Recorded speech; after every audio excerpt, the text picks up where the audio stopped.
It's not that, it's not tough or strong in that sense. I mean, he is an actor, gains weight for a part, he loses weight for a part. What if the most iconic voice of an era never truly sought the spotlight? While the world hailed Barbra Streisand as a legend, she spent much of her life navigating fame with ambivalence, haunted by loss, driven by silence, and more interested in meaning than applause. She won Oscars, broke records, and helped reshape modern cinema. But the heart of her story lies not in glitter, but in grit. Her journey begins not with grandeur, but with a quiet question. Where did it all begin? That question framed her 2023 memoir, My Name is Barbra, setting the tone for a life spent searching for something deeper than stardom. To the world, Streisand is a cultural force, a voice that transcended genres, an actress who redefined Hollywood, and a mogul whose fortune, estimated between $420 million and $510 million in 2025, is matched only by her impact. But rewind the story, and you find a Brooklyn girl born into grief. Barbra was just 15 months old when her father, Emmanuel, died. Not from exhaustion, as she was long told, but due to a tragic medical mistake. A seizure treated with a fatal injection. That absence left a void, shaping everything from her relationships to her need to be heard. Growing up cramped in a modest Brooklyn apartment with her mother and brother, she didn't have a bedroom until she was 16. Her earliest lessons came not from luxury, but from longing for space, for validation, for voice. Her mother, Diana, was emotionally distant and often discouraged Barbra's ambitions, dismissing her talent and suggesting she would never rise above a secretarial role. Yet, through those early wounds, Streisand found resilience. Instead of hardening her, rejection refined her. She didn't study voice formally, didn't know connections in the industry. She simply sang, driven by defiance and need. In the dim glow of Manhattan nightclubs, she began her rise. Her performances unapologetic, her presence undeniable. Critics didn't know what to make of her. Some mocked her looks, others called her a novelty. But she kept showing up, kept singing as if survival depended on it. Because it did. Her big break came with Funny Girl, first on Broadway, then on the big screen. The film's success earned her an Oscar, but also came with intense pressure. On set, she clashed with producers, faced sexism, and carried the weight of proving herself. Yet she triumphed, not just as a performer, but as a force to be reckoned with. When she stepped behind the camera for Yentl, she shattered expectations. No woman had written, directed, produced, and starred in a Hollywood film. Studios resisted. For nearly a decade, the project stalled. But Streisand didn't back down. When Yentl finally premiered, it won her a Golden Globe and opened new doors for women filmmakers. That same spirit shaped her musical journey. Streisand remains the only artist to land a #1 album in every decade, from the 1960s to the 2020s. Her style shifted constantly, from Broadway to pop to intimate ballads. She earned 10 Grammys and countless accolades, but for her, each win was just a checkpoint in a longer creative arc. Still, she wasn't spared the labels. Diva, difficult, controlling, criticisms often aimed at powerful women. She faced dips in album sales, underwhelming box office returns, and recurring battles for creative control. But through each setback, she reinvented. In 2023, at age 81, she recorded the 48-hour audiobook version of her memoir, despite vocal strain. By 2025, at 83, she released her 37th studio album, The Secret of Life, Partners, Volume 2. A continuation of her 2014 Partners, this new collection featured duets with Paul McCartney, Bob Dylan, Ariana Grande, Mariah Carey, Sting, Seal, Josh Groban, Tim McGraw, and Laufey. Her duet with Laufey, Letter to My 13-Year-Old Self, topped charts and bridged generations, just as Streisand has always done. These songs weren't just collaborations, they were emotional time capsules. With Dylan, she revisited the past, With McCartney, she explored gentle romance. With Sting and Seal, she tackled political themes like war, survival, and collective memory. Recording these tracks wasn't easy. She admitted that during her session with Dylan, her voice nearly gave out. In a room of 25 people filming her duet with McCartney, she confessed to being terrified. Yet she pushed through, once again proving that courage doesn't fade with age. Alongside her artistic renaissance, she's grown bolder in speaking out. In June 2025, Streisand publicly criticized the gender pay gap in Hollywood, revealing she had earned significantly less than her male co-stars in Meet the Fockers, despite her star power. She's now demanding equitable pay before returning to any sequels, continuing her lifelong mission to demand fairness where it's long been denied. This resolve extends beyond the studio. Streisand's estate portfolio is legendary. A $100 million Malibu compound, a $125 million Central Park West penthouse, and a $17.5 million Upper East Side townhouse. All testaments not just to wealth, but to her need for beauty and sanctuary. These homes are personal monuments. As a child who shared a room with no privacy, she reclaimed space as an adult, with rose gardens, koi ponds, and light-filled rooms designed for peace. Her car collection tells its own story. A 1962 Bentley S3 from her Broadway days, a 1976 Mercedes 450 SL reflecting her pop-era peak, and a 1926 Rolls-Royce, a symbol of the vintage grace she's grown into.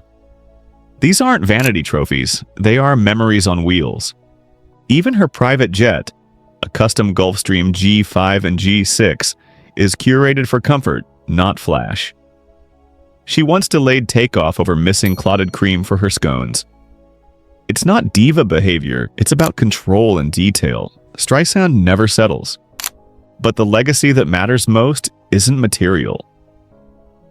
In 1986, she founded the Streisand Foundation, which has since given over $25 million in grants to more than 800 organizations. She's donated tens of millions to women's heart health, especially through Cedars-Sinai's Barbra Streisand, Women's Cardiovascular Center, which has transformed research and care standards for women. She's also supported climate action, racial justice, and international aid, donating to George Floyd's daughter, helping Ukraine through United 24, and contributing to education initiatives in Israel. These aren't one-time gestures, but sustained, strategic philanthropy. Her foundation's board now includes her son, Jason Gould, a sign she's not just transferring wealth, but also purpose. Her estate planning reflects deep thought, aligning legacy with values, ensuring her causes live on. Behind the scenes, Streisand's personal life has been as storied as her professional one. Her early loves, Omar Sharif, Pierre Trudeau, Don Johnson, and Andre Agassi, played out under public scrutiny. Each brought passion, but also heartbreak. From cross-cultural romances to age gap affairs, she often challenged norms, choosing authenticity over safety. When she became a mother, she faced new challenges. Raising Jason amid global fame wasn't easy. Yet when he came out as gay, Streisand stood with him, fiercely protective and supportive. Their bond deepened as she grew, learning that love demands more than acceptance. It demands advocacy. Her lasting love arrived unexpectedly. In 1996, she met actor James Brolin on a blind date. They married in 1998, and over 25 years later, their partnership remains rooted in simplicity. Shared routines, quiet moments, long walks after disagreements, and mutual respect. She found finally a companion who saw her, not the legend. Now in her 80s, Barbra lives quietly in Malibu. Her mornings are spent gardening or writing, her afternoons reading, her nights listening to music or enjoying friends. She doesn't need to prove anything anymore. The awards, the homes, the accolades, they speak for themselves. Her financial approach reflects her philosophy. Invest in your craft, diversify into tangible assets, protect your intellectual property, and give with intent. Her life is a masterclass in legacy building, one rooted not in excess, but in meaning.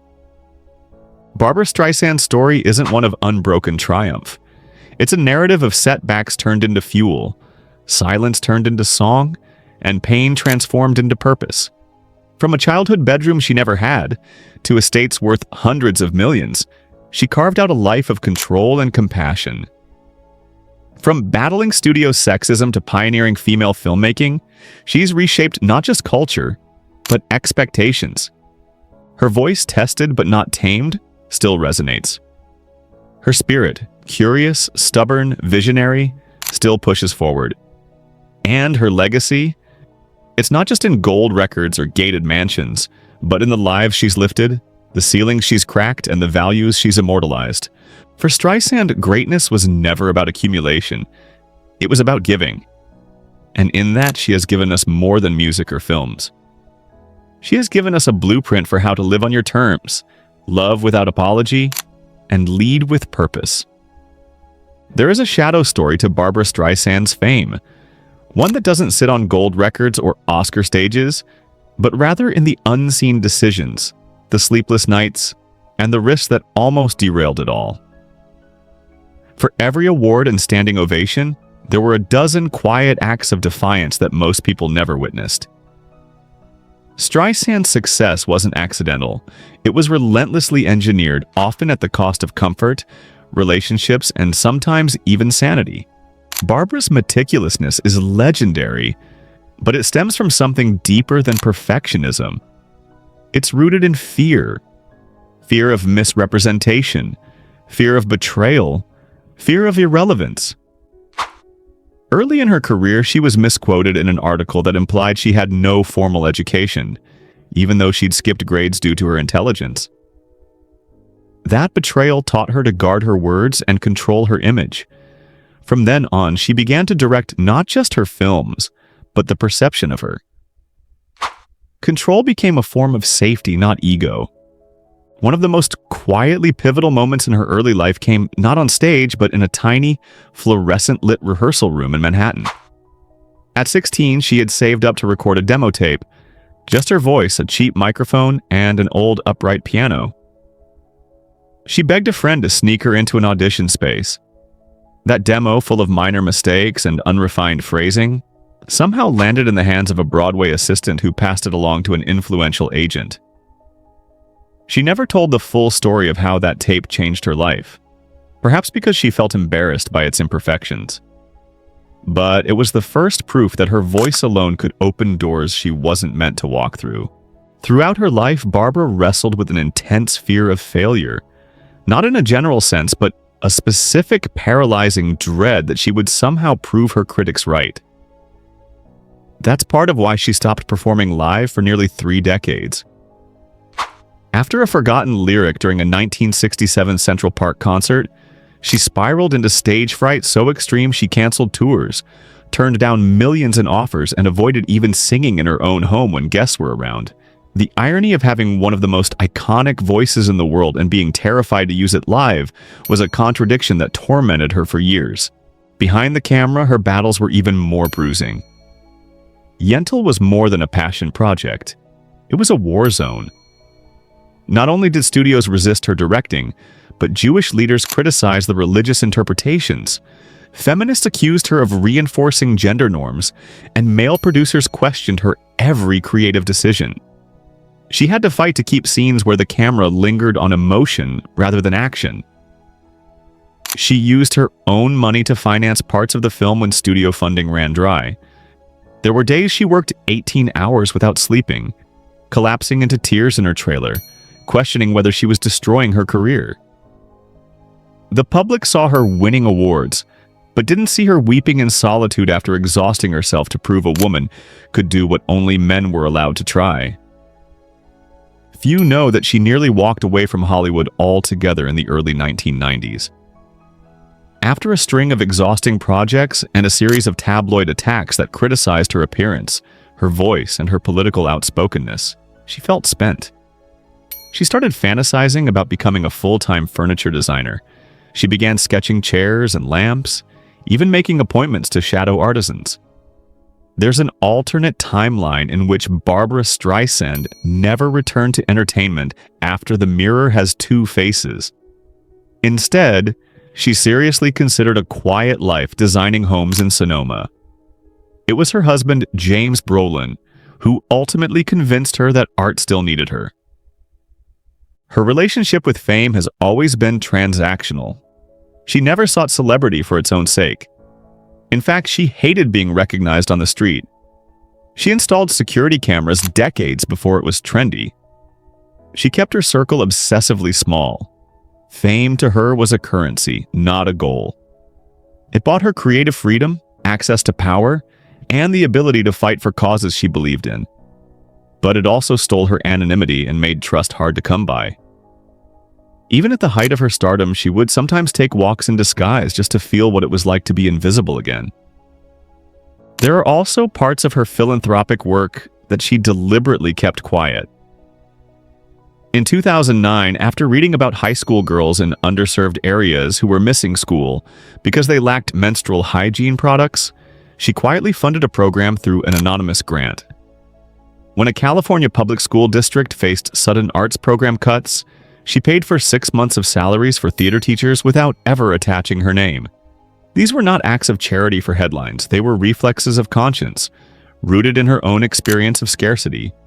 Privately, she also dealt with long-standing insomnia. She's spoken lightly about her odd sleep schedule in interviews, but few realize how extreme it got. In her 50s, there were weeks she would stay up until 6 a.m., pacing her Malibu property, unable to rest. She'd walk her hallways in silk robes, composing songs in her head, or imagining stage sets she'd never build. It wasn't anxiety in the traditional sense. It was a mind that wouldn't shut down. She once told a friend, "I don't sleep because I'm still chasing an idea that hasn't fully landed." That mental unrest was part of what made her a genius, but it also made peace elusive. Emotionally, she never fully recovered from the absence of her father. She spent years reading old letters he had written to students, trying to understand the man he was. At one point, she even consulted mediums and spiritualists, hoping to feel connected to him. She kept photos of him on her writing desk well into her 70s. In many ways, her quest for excellence was a tribute to a relationship she never got to have. She wanted him to be proud. Every award she received was, in part, given to a ghost. Her complicated relationship with her appearance also shaped her decisions. While she famously refused to get a nose job, that choice came with a price. Early casting agents told her she'd never lead a film. Fashion designers refused to dress her. She often felt alienated at Hollywood galas, watching others wear couture while she wore her own altered garments. She eventually became her own stylist, not out of vanity, but out of necessity. And yet in doing so, she redefined beauty for a generation of women who didn't see themselves reflected in blonde, thin, all-American screen types. She also struggled with being a mother. Not because she didn't love Jason, but because she constantly questioned whether she was doing enough. Her schedule, her ambition, her relentless focus, these sometimes pulled her away from traditional parenting roles. She would call Jason from sets, leave notes under his pillow, and later record personal messages to him as lullabies. When he came out to her, her support was instant, but so was her guilt over whether she'd made his life harder by being in the spotlight. She now considers their relationship one of the most hard-won successes of her life.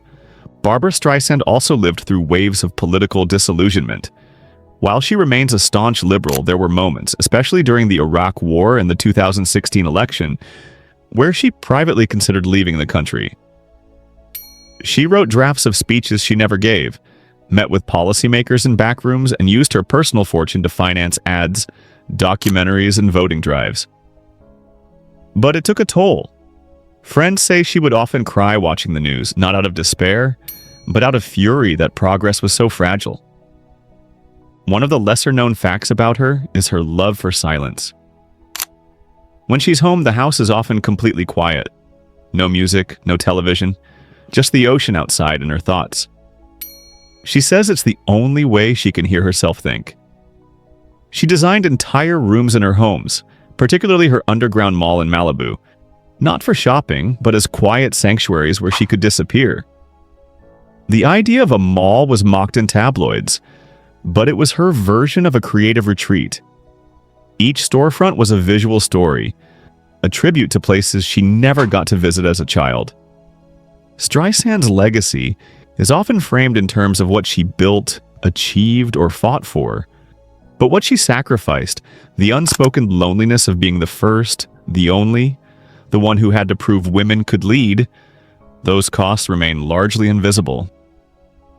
She carried the weight not only of her own dreams, but of an entire generation of women who saw in her the possibility that their own strange, brilliant, unbeautiful selves might someday be enough.